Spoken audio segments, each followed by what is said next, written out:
जय हिंद दोस्तों, बहुत बहुत स्वागत है हमारी इस इन्फॉर्मेटिव वीडियो के अंदर। ये पासपोर्ट आपको पता होगा सबसे बड़ी आइडेंटिटी प्रूफ होती है। अगर आप विदेश में यात्रा करना चाहते हैं तो पासपोर्ट के बिना आप नहीं जा सकते हैं। दोस्तों, पासपोर्ट ओनली आपको किसी भी कंट्री में जाने के लिए सिर्फ अलाउ नहीं करता है, इसके अलावा बहुत तरह के डॉक्यूमेंट होते हैं। आपको पता होगा अलग अलग एम्बेसी, अलग अलग वीजा टाइप, मान लीजिए tourist visa, tourism visa, study visa, work visa, sponsor visa, बहुत तरह के वीजे होते हैं और बहुत तरह की एम्बेसी होती है। बात करते हैं Australia, New Zealand, UK, USA, France, Canada, Schengen, Germany, south Korea, Japan, इनके अंदर अगर आपको जाना है तो ओनली पासपोर्ट से काम नहीं चलेगा। इसके अलावा बहुत तरह के इंपॉर्टेंट डॉक्यूमेंट आपको देने पड़ते हैं। आज हम आपको हमारा पासपोर्ट दिखाने वाले हैं। दोस्तों, ये पासपोर्ट लगभग आपको भरा मिलेगा। आप यहाँ पे देख सकते हैं, कोई भी बात अगर हम यहाँ पे करने वाले हैं तो ये बात हवा में नहीं होने वाली है। प्रॉपर आपको फैक्ट के साथ में जो प्रैक्टिकल एक्सपीरियंस हमारे साथ में हुआ है, यूके का वीजा है, कनाडा का वीजा है,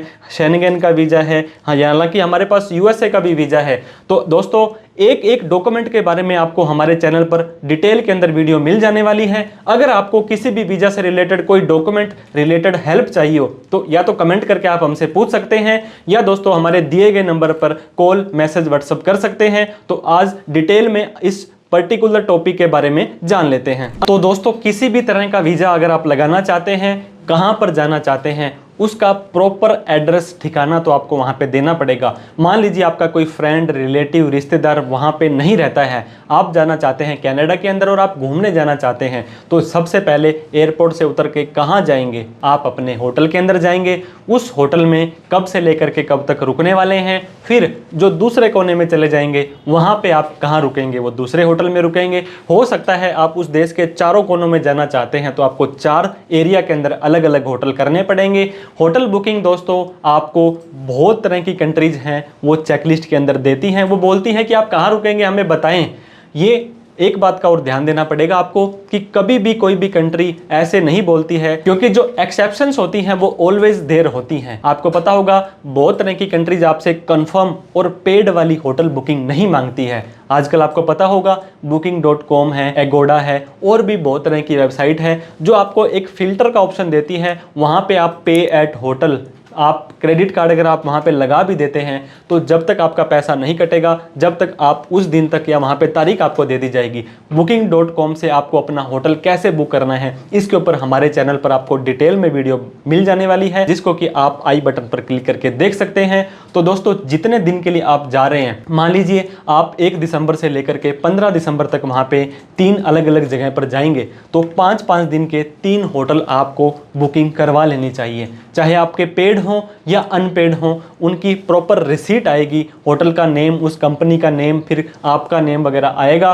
जिससे क्या होता है कि एम्बेसी वालों को ये लगेगा कि सच में ये इंटरेस्टेड है, ये व्यक्ति जो टूरिस्ट वीजा पर जाना चाहता है, घूमने के लिए जाना चाहता है, तो ये सच में जाएगा और यहाँ पे रुकेगा और ऐसे ऐसे करके अपने काम करने वाला है। बहुत तरह के ऐसे होटल भी होते हैं जो आप लास्ट मिनट तक विदाउट किसी चार्जेस के उसको कैंसिल भी कर सकते हैं। इस तरह की आपको फैसिलिटी भी अलग अलग कंट्री के अलग अलग होटल के जो भी मैनेजर होते हैं वहाँ पे, क्योंकि आपको पता होगा दोस्तों, बहुत बार जब आप एप्लीकेशन अपनी भरते हैं वीज़ा की, तो उसमें आपको ये पूछा जाता है कि कहाँ पे जाकर के रुकने वाले हैं। तो आपको अपनी एप्लीकेशन या कवर लेटर जो भी आप बनाएंगे उससे पहले होटल की बुकिंग कर लेनी है। जैसे आप होटल की बुकिंग कर लेंगे तो आपको कंफर्मेशन के साथ उस होटल का मोबाइल नंबर, ईमेल आईडी भी आ जाएगी। बात करें B1 B2 वीज़ा को अगर आप अप्लाई करते हो तो वहाँ पे आपको कॉन्टैक्ट नंबर पूछा जाता है कि जहाँ पर आप जाकर के रुकेंगे। तो अगर आपने होटल की बुकिंग कराई होगी तो उसका मोबाइल नंबर, मेल आईडी आप बड़ी आसानी से एड्रेस को भी यूज कर सकते हैं। तो होटल बुकिंग आपकी लीगल, लॉयल होनी चाहिए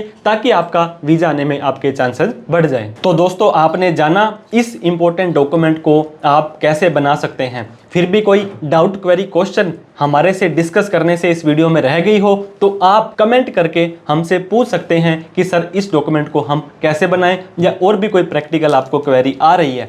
फिर भी किसी तरह की कोई प्रोफेशनल हेल्प आप हमसे लेना चाहेंगे तो आप हमारे दिए गए नंबर पर कॉल, मैसेज, व्हाट्सएप कर सकते हैं। दोस्तों, लीगल रहें, लॉयल रहें और जो भी डॉक्यूमेंट आपने बनाए हैं उसका जस्टिफिकेशन, उसका प्रूफ होना आपके लिए बहुत जरूरी है। फेक डॉक्यूमेंट मत लगाएं। एम्बेसी आजकल स्ट्रिक्ट हो गई है, एआई का, टेक्नोलॉजी का इस्तेमाल ये कर रहे हैं, तो ऐसा ना हो कि आपको वहां से ब्लैकलिस्ट कर दिया जाए। दोस्तों, देर आए दुरुस्त आए, आप अपनी प्रोफाइल के ऊपर अच्छे से काम करेंगे तो मैं ये दावे के साथ कहता हूं कि आपका वीजा आने से कोई नहीं रोक सकता है। हम भगवान से ये दुआ करेंगे कि आप जिस भी कंट्री का कोई सा भी वीजा लगा रहे हैं वो जल्दी से जल्दी आपका अप्रूव होकर के, स्टिकर लग करके, पीडीएफ के अंदर आपका वीजा आ जाए। इन्हीं शब्दों के साथ में बहुत बहुत धन्यवाद। Thank you so much. जय हिंद, जय भारत।